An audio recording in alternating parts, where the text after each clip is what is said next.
السلام عليكم. عليكم السلام. عليكم السلام. ما صبر هذا يعني بو مسردمكي بوهر مسردمكان پیغمبرك نرداوه يعني بو من موسى نرداوه بو سردمكي عيسى نرداوه بو سردمكر پیغمبر من نرداوه محمد يعني بلان دلا او پیغمبرانه هر يكو بو قومك نرداوه دلا محمد دلا اوج حنيش صلى الله عليه وسلم دلا اوج بو قومك نرداوه بس بو حربكان نرداوه نمشي درجة عربي بس بو نمشي درجة ما مصنف هر بو أهل مكة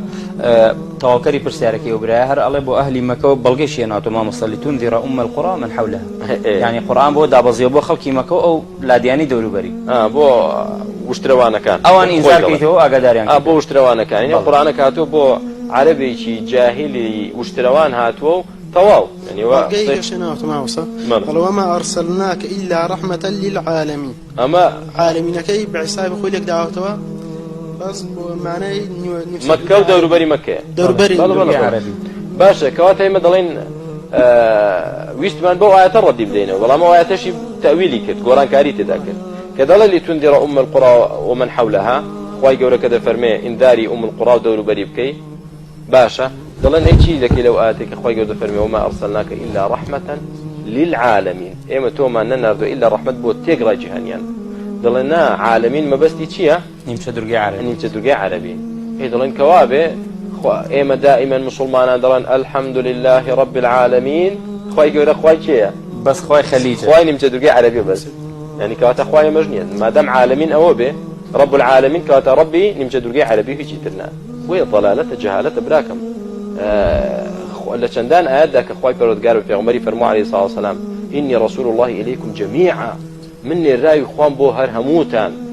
ما من يهودي ولا نصراني يسمع بي ثم لا يؤمن بي إلا دخل النار هر كسيك ببيستيك خواي قول في عمري ناردو عليه الصلاة والسلام لمشرق ومغرب إيماني بينيني كافر دبي بو إبراكم تنهبوا عرب نهاتوا تنهبوا نمشي درقي عربي نهاتوا بلا أوكاتا سرتا إنزاري چه دست بيدكا وأنذر عشيرتك الأقربين إنزاري عشيرتي خوت نزيك يا عمري خاص أصلا لا قريش دسي فكر لما كذا دسي فكر أو جا دور بري مكة دواي بو شو روي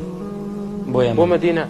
دواي مدينة برو يمن دعاتي برو يمن دعاتي ناردو دواي بو شو بو تبوك دواي بردوام بوا كهات أبرام جمرايتية تواب زاني إسلام قرآن بس بو نمشي درجة عربي هاتو بو أو مكة ودور شاركان دور بري مكاتو كهات الرجل يونس ما بيضله فيما عند الله إسلام بو إيمن نية أي ملتي كرد إسلام ورمجرن أي فارس إسلام ورمجرن أي إنجليز إسلام ورمجرن إسلام بس بو نمشي درجة عربية باورتان بمحمد نبي عليه الصلاة والسلام باورتان بقرآن نبي مقصك يا وناقينه الرجل هويا كتو بي آيات كان تحريف كي بلي والله خواي قولا قرآني بس بو واشتروانا كان ناردو بو نمشي درجة عربي وبيغمبري بو نارد كهتا من بو إيماني بيا بنبكاك ما دام بو من نرى ولا إيمان بو قرآن دينه من إيمان بو بيغمبر دينه عليه الصلاة والسلام بالله سكاني رجوية براكم رجوية لولا شو لا في إسلامتين بولا ذا ما يعنشي أم قصي عنشي بو يا ده بيبلا من شيتم يا ده بيبلا سرخوش ممكن قصانا مكردوا تيجيشتي يا ده بيبلا من باورم بإسلام وبقرآن وبيغمبر بوانه هيجينية والعياذ بالله.